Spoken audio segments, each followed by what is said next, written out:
Hi, this is Mato. Welcome to my online chess lecture. In this video I will show you a game between Paul Morphy and Benjamin Tilghman.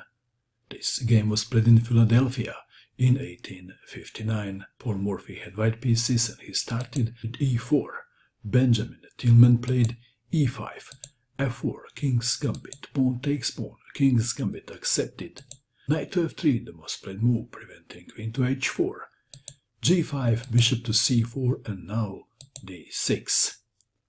What is the best move for white in this position? Paul Morphy played the best move, h4, g4.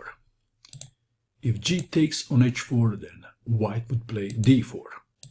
So we have g4, attacking the knight, knight to g5, threatening to capture on f7, knight to h6, defending, d4, black to move, f6 was played, queen to e7 is the most played move, f6 attacking the knight.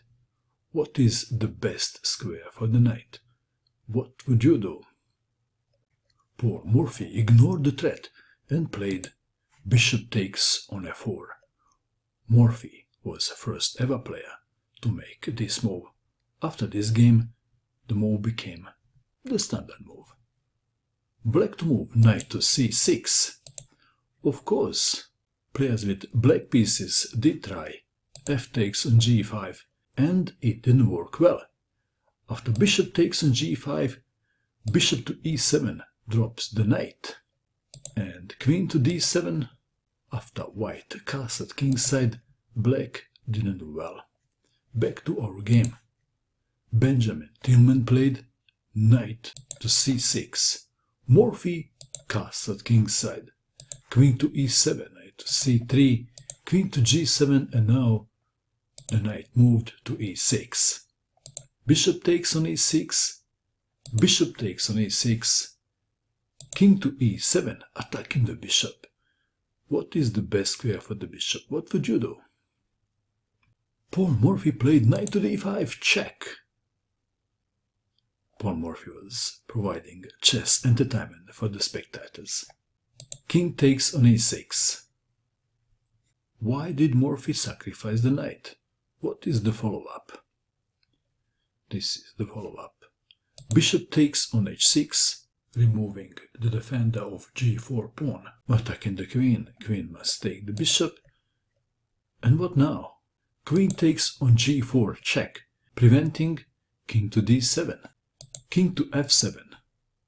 How would you continue now? Paul Morphy played rook takes pawn on f6, check, queen takes on f6, knight takes queen, king takes knight. Black is not standing too badly materially, but black pieces are not active, except the king, and that's wrong, isn't it? Busy king is not very safe. White to move and to play the obvious move. Rook to f1, check, king to e7, queen to g5, check, king to d7, queen to f5, check, king to e8, queen to f7, check, king to d8, queen to f6, check. This was the idea behind the zigzag checks. Knight to e7, queen takes rook, attacking the bishop on f8. Knight to g6, attacking the queen and defending the bishop. Maybe white played a move and black resigned, and the move is... what is the move? Kaboom! Rook takes on f8, check. Tilghman resigned in view of this continuation. Knight takes on f8, queen takes knight, check, king to d7, queen takes rook. And we can understand Tilghman. He believed that his pawns were not match for Morphy's pawns, because if his pawns do well, the white queen would just kill them. What do you think of this game? And that is all. I hope that you enjoyed watching this video. I wish you good luck with your chess, and bye for now.